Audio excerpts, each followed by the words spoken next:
everyone, I'm here today with my August reading wrap-up. And I read 4 books this month. I read all of the books in my August TBR, and I was hoping that I might be able to read some more, but I didn't actually get around to it, so I just read the 4. And the first book I read was Pride and Prejudice by Jane Austen. I read it on my Kindle. This was a reread for me, actually. I read it 10 years ago in high school. And around that time, the movie adaptation with Keira Knightley had come out. And I think at the time I understood the basic story of Pride and Prejudice, and I enjoyed it. But I think a lot of my memories of the book were influenced by that movie. Going back and rereading this, I had a totally different experience. I felt like there were parts in here that I should have remembered that I didn't.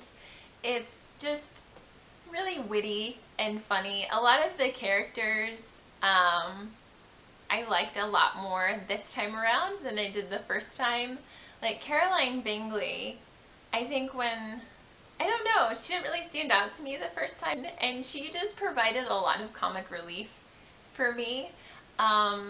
I also felt like Mr. Darcy was a lot more awkward than I remembered in the book.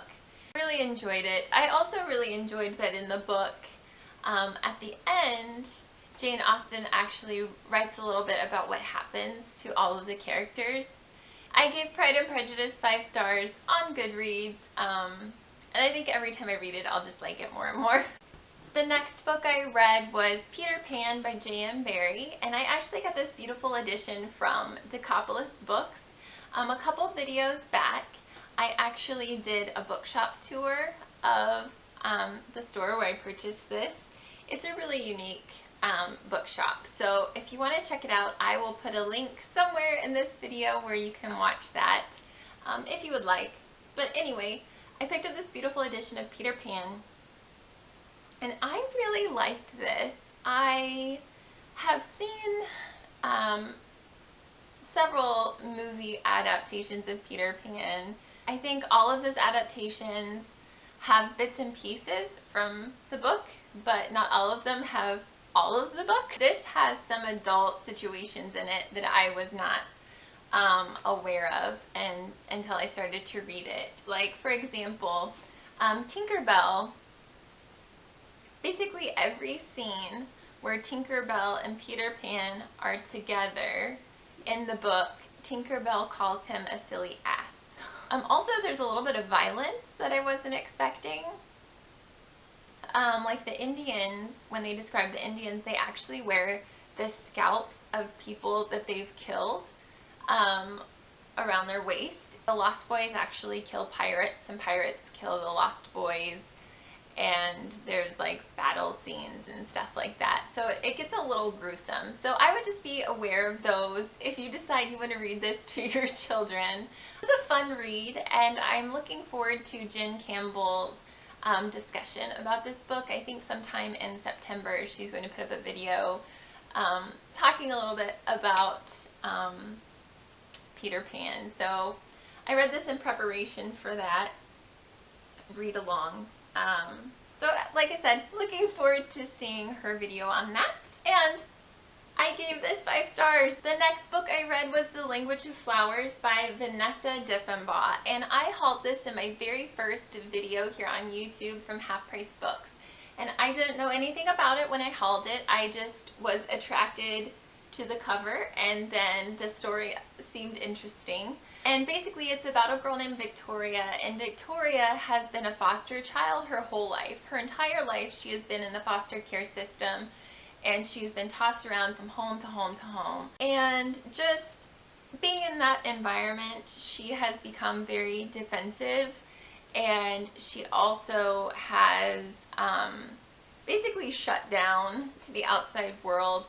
She's become very hard to handle, and just doesn't like to get close to people or talk to people. And the story the story is basically her life once she gets out of foster care. Like the day she turns 18, she gets out of a group home and then has to go take care of herself.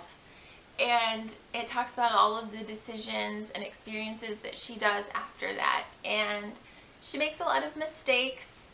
She makes a lot of good decisions. But something that's interesting about Victoria, which is like the whole premise of the book, is that at one of the homes she stayed with growing up, this woman taught her about the Victorian language of flowers. So I guess back in Victorian times, people used to communicate messages to each other by types of flowers, and each flower has its own meaning and says its own message. And so that was something that Victoria held on to.